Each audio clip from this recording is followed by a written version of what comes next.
Ya, mitra sambung lagi di pukul 10 ini saya tidak sendiri lagi. Saya ditemani dengan Dr. Taufik ya dari Rumah Sakit Muhammadiyah Ponorogo. Dan kita di kesempatan pagi hari ini akan berbincang-bincang mengenai kesehatannya, khususnya kesehatan mata. Kita sapa dulu Dr. Taufik. Selamat pagi, Dr. Taufik. Selamat pagi. Iya, gimana kabarnya dokter? Sehat ya? Alhamdulillah. Alhamdulillah ya. Kemudian tidak hanya Dokter Taufik saja, saya juga ditemani dengan Mas Wasis. Ini beliau ini humas dari Rumah Sakit Muhammadiyah Ponorogo. Selamat pagi juga untuk Mas Wasis. Selamat pagi. Iya, gimana kabarnya Mas Wasis? Alhamdulillah sehat. Alhamdulillah, semoga selalu semangat terus ya Mas Wasis ya, dan juga Dokter Taufik. Nah, kali ini kita akan berbincang-bincang mengenai kesehatan mata ini, Dok. Mungkin dokter ada beberapa ini ya himbauan dan juga ada beberapa ini mungkin ya yang ingin disampaikan kepada masyarakat berkaitan dengan kesehatan mata. Seperti yang kita ketahui, mata ini kan paling vital juga ini dok ya. Oke, baik. Kalau untuk dari segi kesehatan mata itu memang sangat penting juga ya dok ya. Kadang malah kerap kali diabaikan oleh masyarakat. Monggo, mungkin dokter bisa menyampaikan sedikit berkaitan dengan kesehatan mata. Oke, mata ya. Mata ini kan kalau pada organ manusia cukup penting ya Mbak fungsinya. Merupakan 80% penerimaan informasi yang ada di dunia, atau bisa dikatakan mata itu adalah jendela dunia. Mungkin meskipun sederhana, ada beberapa hal ya. Kadang masyarakat lupa untuk gimana baiknya untuk menjaga mata. Mungkin saya akan memberikan sedikit informasi atau sedikit ilmu ya paling enggak ya, supaya masyarakat lebih mengerti gimana untuk merawat mata lebih bagus secara sederhana atau secara umum lah ya. Paling enggak yang pertama mungkin bisa menghindari atau tidak terlalu lama ada di depan gadget. Ya biasanya kan masa sekarang ini pastilah ya, anak-anak muda dari muda sampai tua pasti banyak yang pakai gadget. Nah, dan kadang mereka sampai lupa waktu, apalagi anak-anak yang suka main game. Nah, itu biasanya sampai lupa waktu sehingga nggak diperhatikan kesehatan mata. Tentu pada permainan gadget ini sangat berpengaruh ya untuk kesehatan mata. Dimana kalau terlalu lama itu layar dimana cahaya biru dari gadget itu sendiri sebenarnya tidak bagus untuk kesehatan mata. Ya, apalagi kalau dia mainnya gadgetnya dalam jarak yang dekat. Dimana kalau memang pada jarak yang dekat, otot mata itu akan bekerja lebih ekstra ya. Jadi secara tidak langsung pasti akan berpengaruh juga untuk kesehatan mata. Nah, gimana untuk meminimalisir lah ya?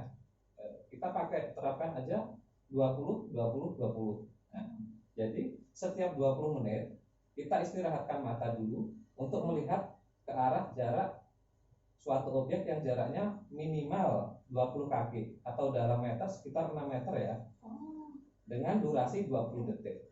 Nah, jadi kita alihkan pandangan ke suatu objek yang jaraknya minimal 20 kita setelah 20 menit kita beraktivitas itu tadi, kita stop dulu, kita alihkan pandangan pada suatu objek yang jaraknya 20 kaki atau 6 meter, sekitar 6 meter, itu minimal ya, dan durasinya sekitar 20 detik.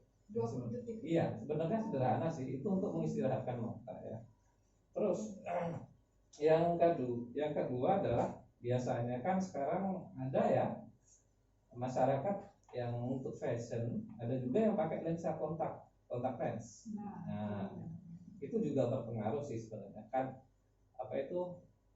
Cara penggunaannya mungkin beberapa ada yang salah. Nah, tentu saja baiknya kontak lensa itu penggunaannya harus ngerti dulu sebelum memakainya ya. Cara penggunaannya, cara penyimpanannya. Nah, paling tidak masyarakat yang memakai lensa kontak, kita hindari dulu lah. Kalau mau tidur kita lepas, dan jangan sampai tidur menggunakan lensa kontak.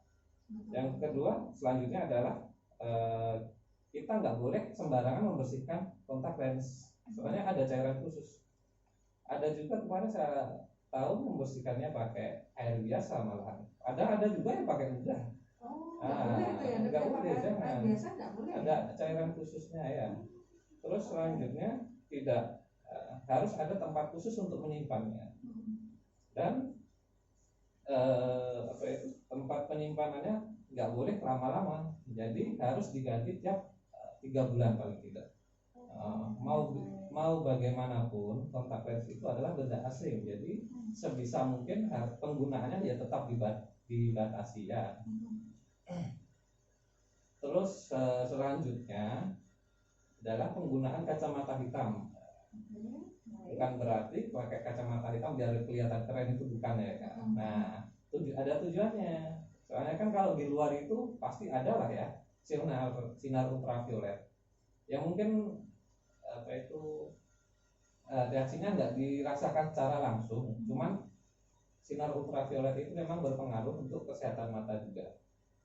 Nah, terus selanjutnya untuk kaum wanita, ini saya kasih himbauan juga pada kaum wanita yang suka berdandan ya, apalagi yang pakai eyeshadow atau maskara biasanya. Kadang kalau habis aktivitas itu kan ada juga yang lupa dibersihkan dan kadang dibuat tidur, benar ya? Nah, kadang kalau posisi tidur kan kita nggak sadar itu kan. Nah, kadang itu beberapa pasien itu pasti ada yang jatuh atau paling nggak mempengaruhi ke mata dan bisa menimbulkan iritasi. Ya itu merupakan faktor resiko juga sebenarnya ya. Terus selanjutnya merokok. Nah, kalau merokok ini ya sebisa mungkin harus dihindari, entah itu merokoknya atau asap rokoknya. Karena berpengaruh juga ya. Iya, berpengaruh juga. Karena beberapa secara tidak langsung itu meningkatkan resiko pada kerusakan mata karena kandungan rokok itu sendiri ya. Terus kita harus aware ya. Selanjutnya kita harus aware tentang riwayat penyakit dari keluarga-keluarga kita. Jadi beberapa penyakit mata itu memang ada yang diturunkan secara genetik, ada yang diturunkan karena penyakit seperti kencing manis, darah tinggi, itu memang ada. Jadi kita kalau memang sudah ada keluarga yang riwayat seperti itu, berarti kita pun harus aware. Ini saya punya riwayat umpamanya ya. Ayah saya kok ada riwayat penyakit seperti ini, berarti saya harus waspada juga. Karena beberapa penyakit memang disebabkan karena penyakit-penyakit seperti itu ya. Terus paling enggak kita harus rutin ke dokter mata ya untuk kontrol paling enggak. Setiap paling enggak 1 tahun atau 1 tahun sekali ya. Terus kadang-kadang selanjutnya yang paling sering adalah mengabaikan gejala mata merah. Ya, kan mata merah biasanya bisa juga karena hal yang simpel seperti kelilipan mata atau kena apa itu. Nah, pada beberapa kasus mata merah itu sangat berbahaya. Mungkin ada ya 1-2 yang memang mata merah karena masalah simpel mungkin, cuman ada penyakit yang kan mata merah itu mengarah ke suatu penyakit yang berbahaya dan memang mempengaruhi pada penglihatan mata. Dan kalau memang terlambat bisa-bisa menjadi kebutaan permanen. Jadi harus aware kita ya. Harus kita kontrolkan ke dokter atau kita periksakan mengenai gejala tersebut ya.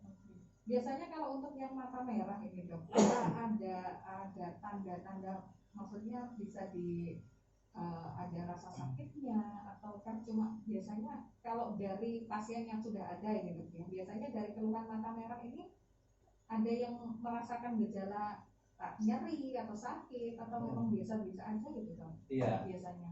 Iya.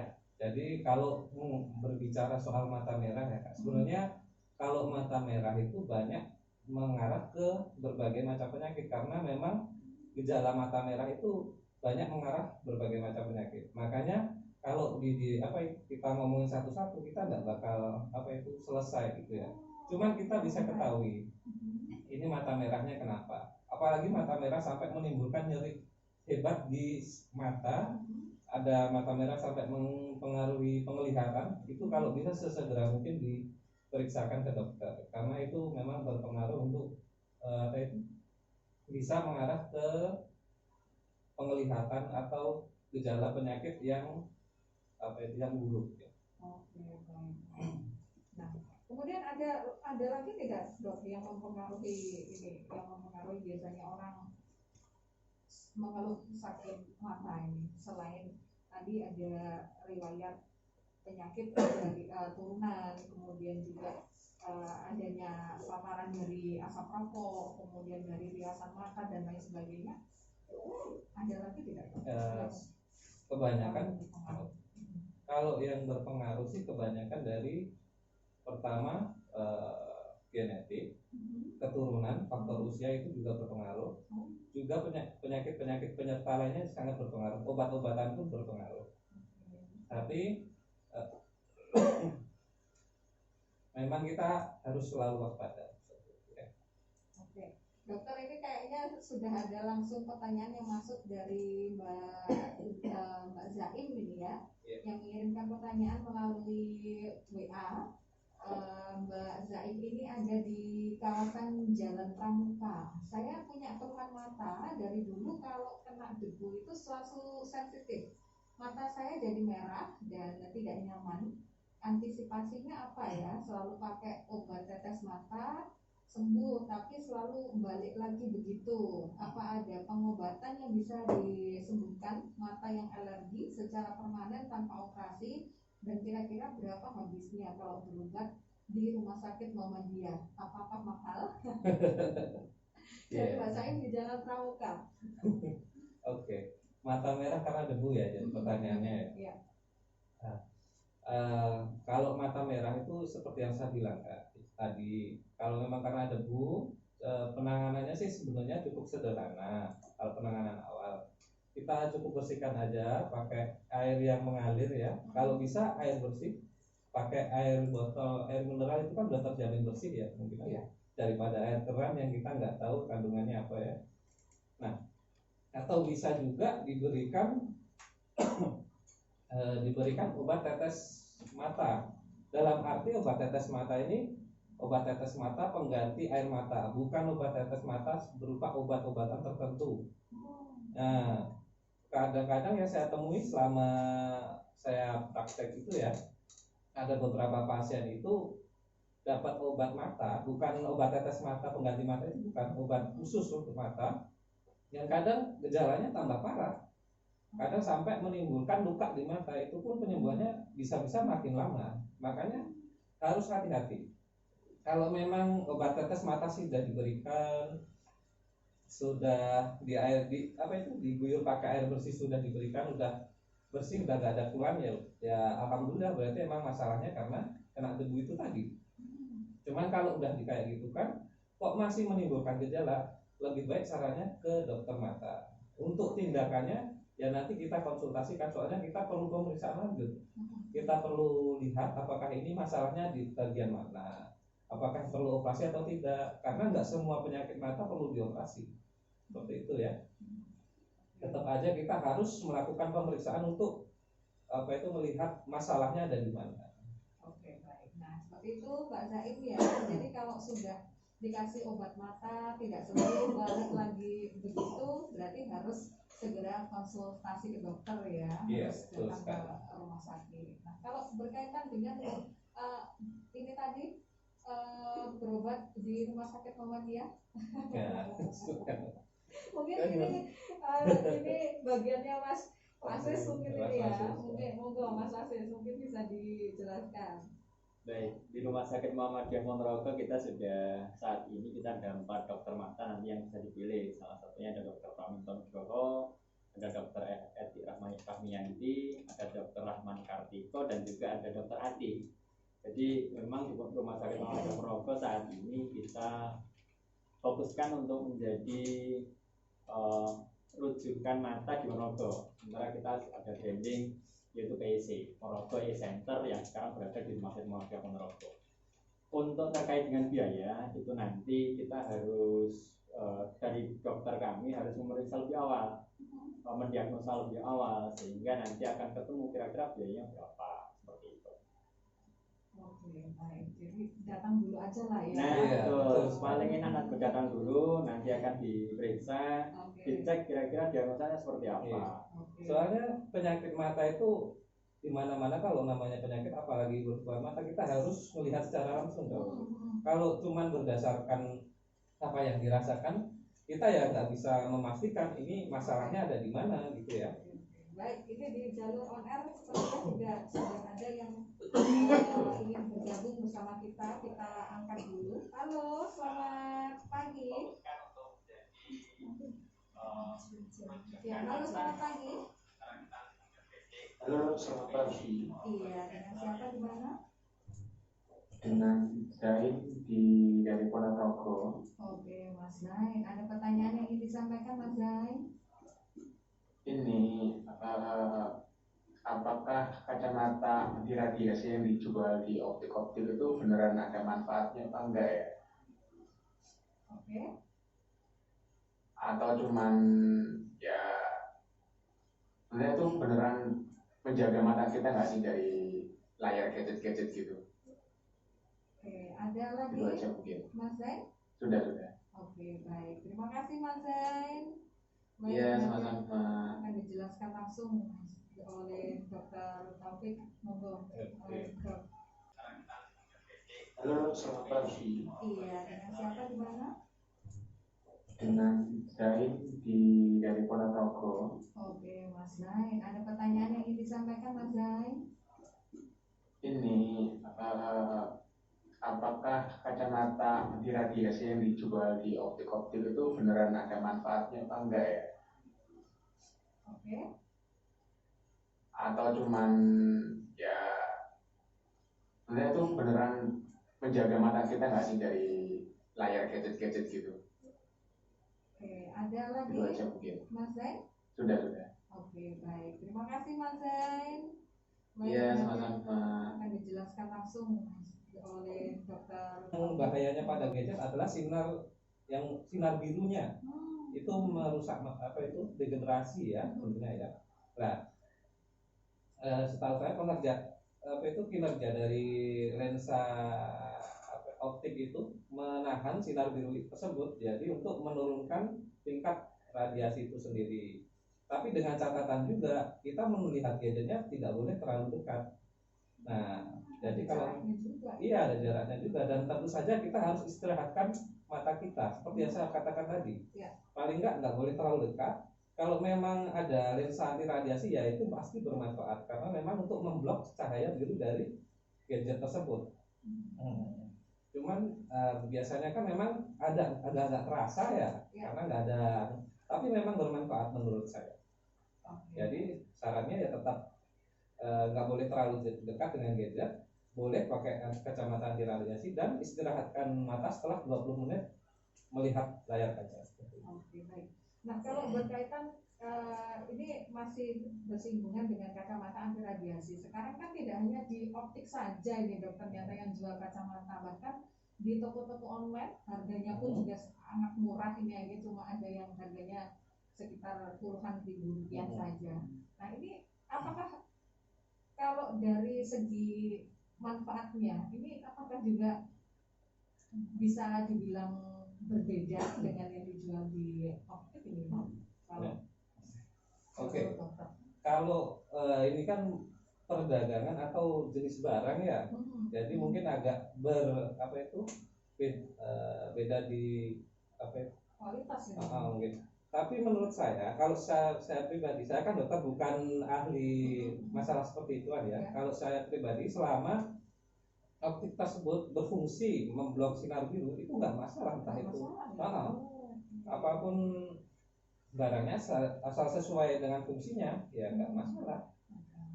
Berarti yang pasti kacamatanya harus bisa memblok sinar birunya itu. Oke, baik. Baik dokter, kita jeda dulu, kita istirahat sejenak ya, nanti kita sambung lagi bincang-bincang kita. Dan untuk Mitra Songgolangit yang sudah antri dengan pertanyaannya, sabar dulu ya, nanti kita akan jawab satu-satu berkaitan dengan kesehatan mata kali ini bersama dengan Dr. Taufik dari Rumah Sakit Muhammadiyah Ponorogo.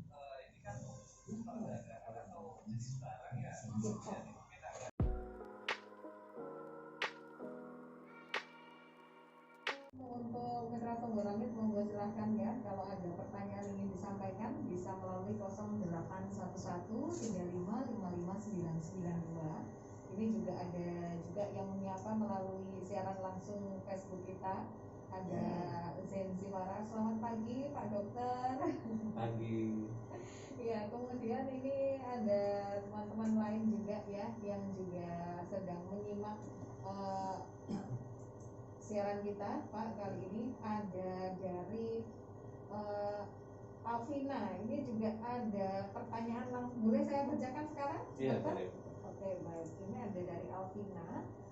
Saya mau tanya dokter, kenapa ya pas saya pakai softland beberapa kali mata saya itu merah dan itu tidak menentu, terkadang merah, terkadang tidak.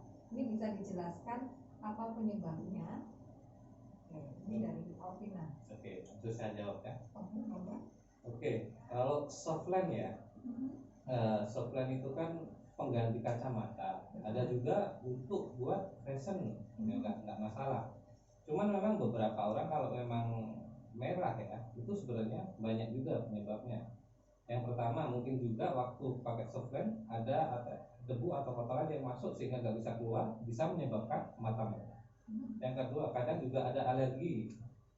Namanya juga softland itu benda asing. Sebenarnya benda asing masuk ke dalam tubuh, meskipun kita formulasikan supaya diterima tubuh, tetap aja itu benda asing. Kadang bisa menimbulkan alergi pun bisa juga. Jadi kalau mata merah kalau memang masalahnya mata merah, seperti yang saya jelaskan tadi, yang pertama ya tetap kita lepas dulu software, kita bersihkan dulu matanya. Kalau bisa pakai pengganti obat tetes, pengganti air mata ya.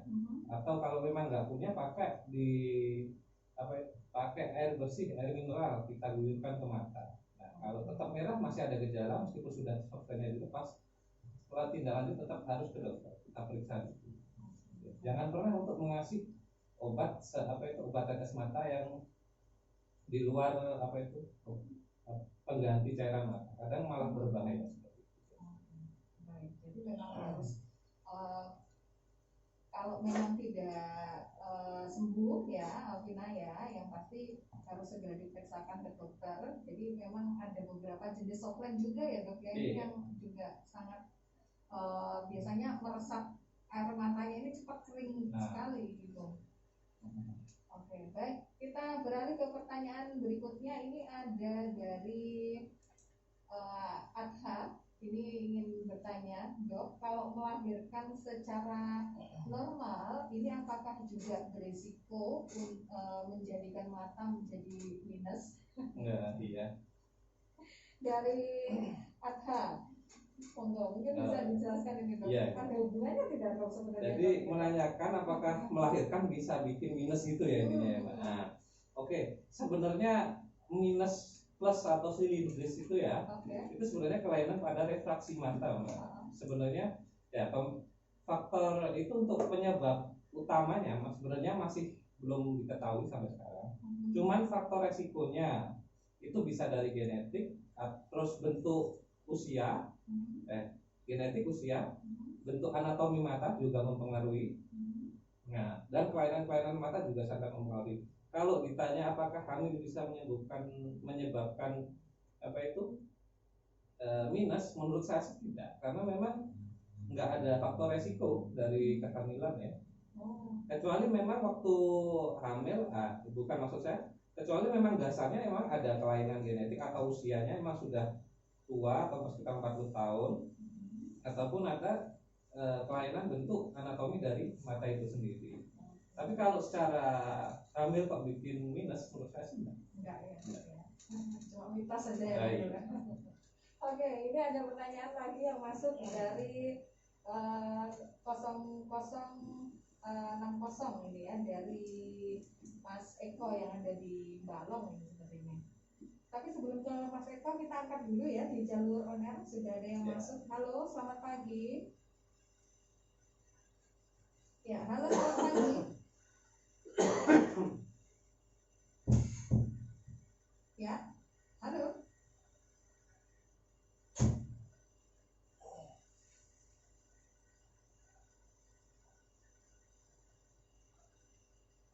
Ya, halo selamat pagi. Ya, suaranya kecil sekali ini ya, tidak terdengar. Oke, baik kita nanti boleh telepon lagi ya selepas ini. Suaranya sangat kecil. Ini tadi sudah masuk sebenarnya, tapi suaranya sangat kecil. Halo, selamat pagi.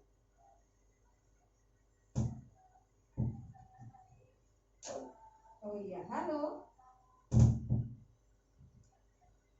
Iya, halo Bapak.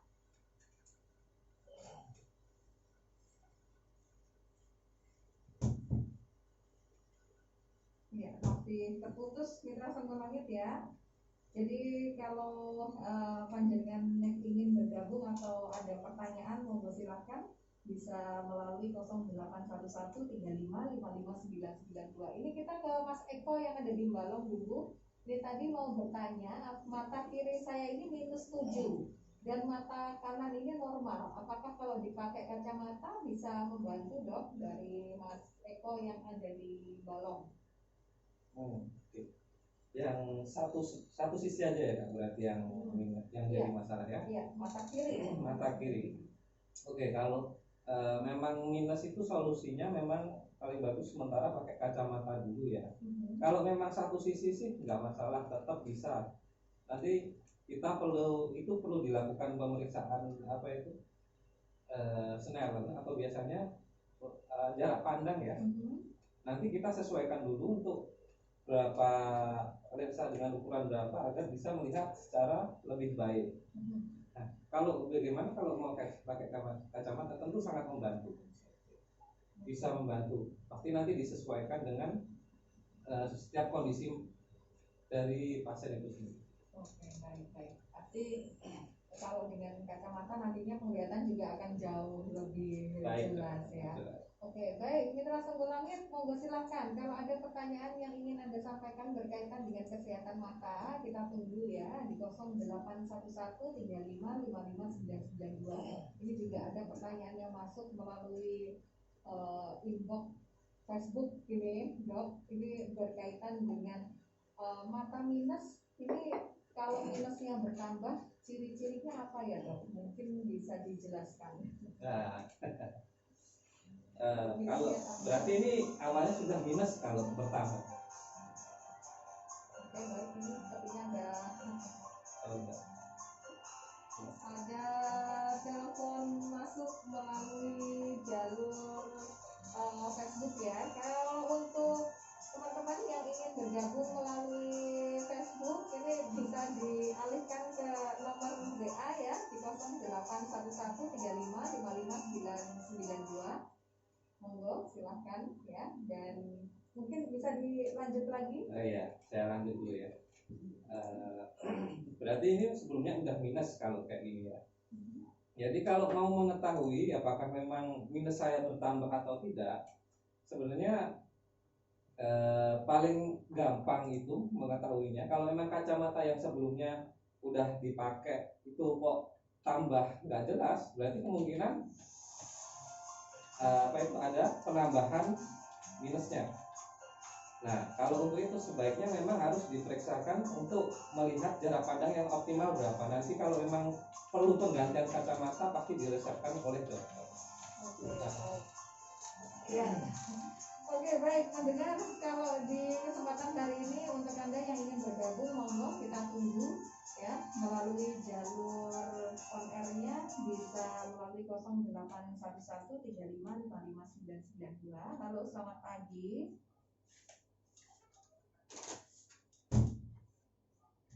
Ya, halo.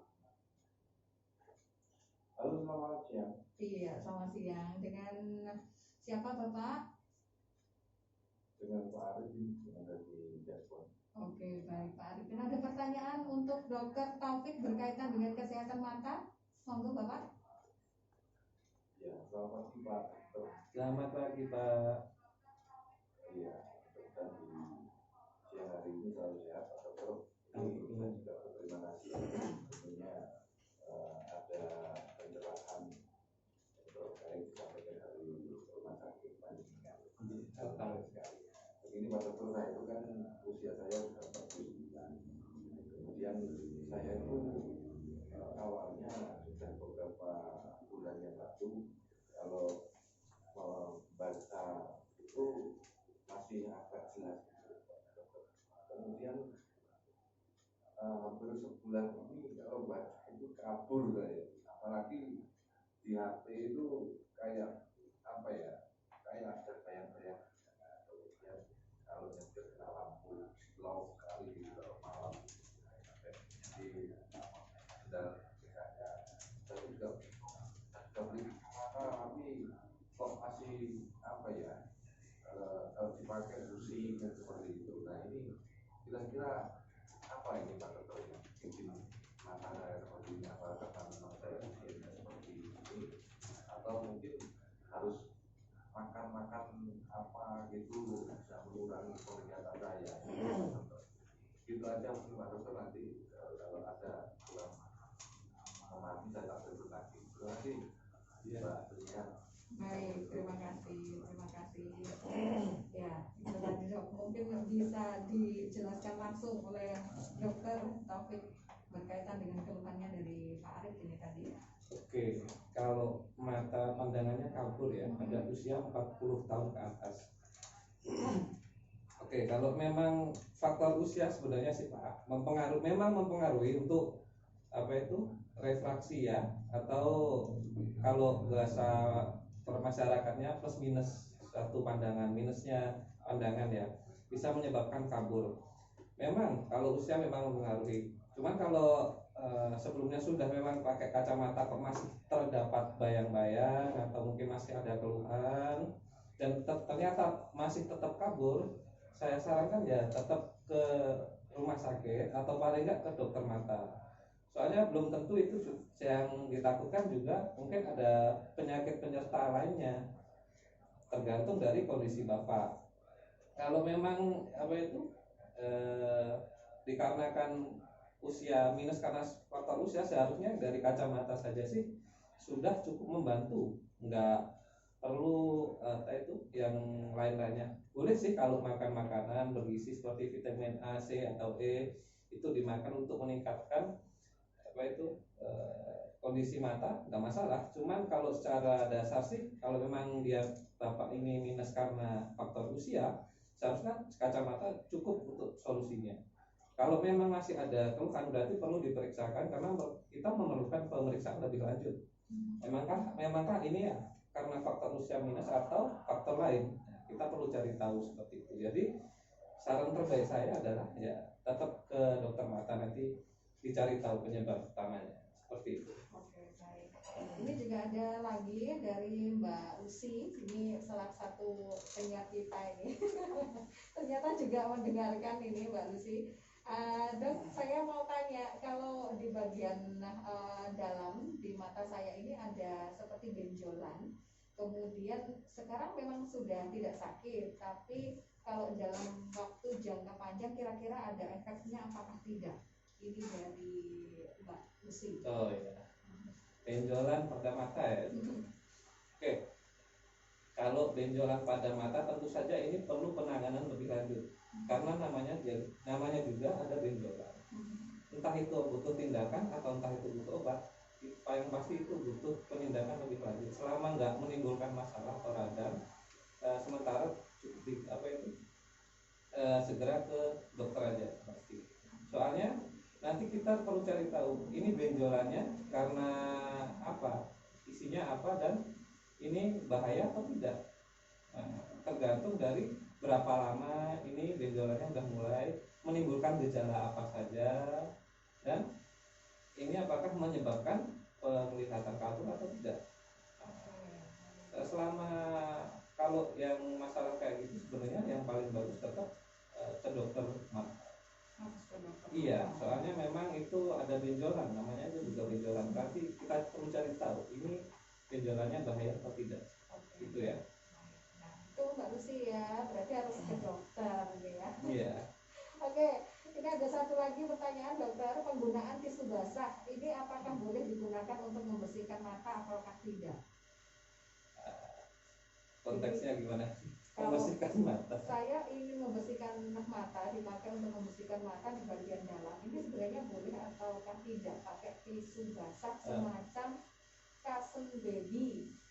Iya, tisu basah kandungannya kalau memang sebenarnya sih mata itu sensitif ya. Tergantung kandungan dari tisu basah itu sendiri. Biasanya kalau memang mengandung cairan yang agak apa itu seperti antiseptik pasti perih dan mungkin bisa mengiritasi. Kalau untuk membersihkan sih sebenarnya mata itu sudah punya mekanisme sendiri untuk membersihkan mata pakai air mata dan berketika kalau memang menginginkan apa itu membersihkan mata itu cukup ditetesi pengganti air mata buatan. Ini saya ngomong mata bagian dalam ya, beda sama kelopak mata loh ya. Beda.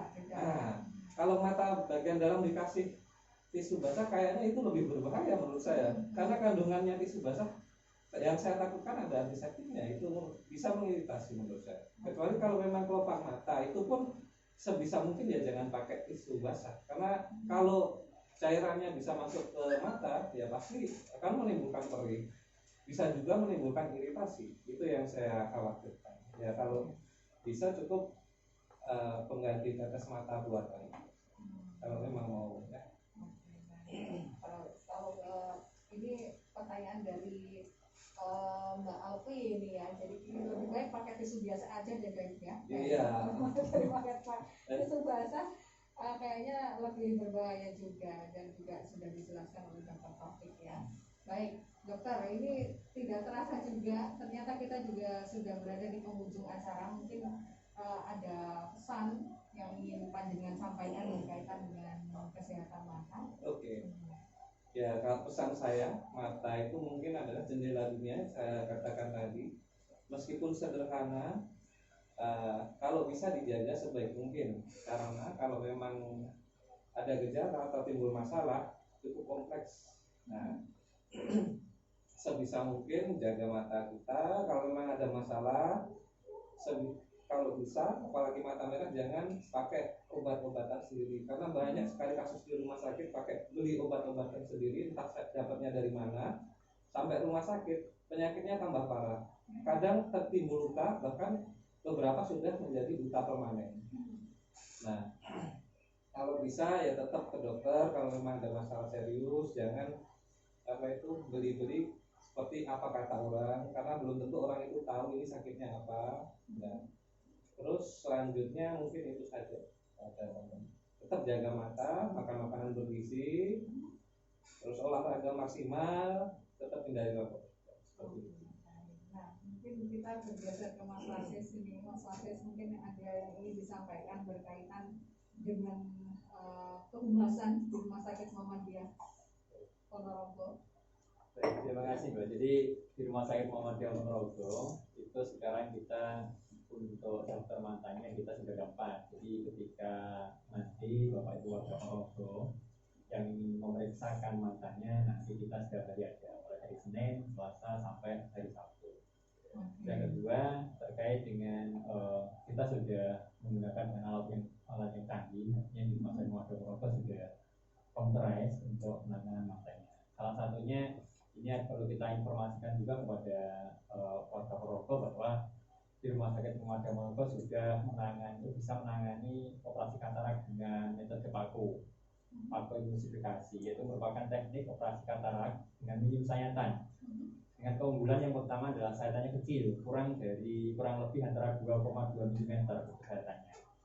Terus proses operasinya sangat cepat sekali, jadi kurang lebih 15 menit. Jadi ketika ada yang mungkin katarak nanti bisa dibawa ke sana. Yang ketiga itu sangat minim dengan jahitannya. Ada juga anestesinya lokal. Pasien tidak perlu rawat inap, Mbak. Jadi cukup sekali datang itu sudah bisa ditangani dalam kurun waktu yang tidak terlalu lama. Terus yang selanjutnya kita juga bekerja sama dengan BPJS juga. Artinya ketika ada pasien yang terkait dengan itu, nanti bisa kita sudah BPJS atau umum dan BPJS. Umum boleh, BPJS juga bisa. Tetapi dengan aturan main yang BPJS ya ketika menggunakan BPJS seperti itu. Untuk dokter, untuk yang ini sekali lagi terkait dengan mata. Jadi Rumah Sakit Muhammadiyah Ponorogo di awal Januari kemarin kita telah melaunching, yaitu satu program Ponorogo E-Center, yaitu pusat layanan mata di Ponorogo, itu yang berada di Rumah Sakit Muhammadiyah. Ya.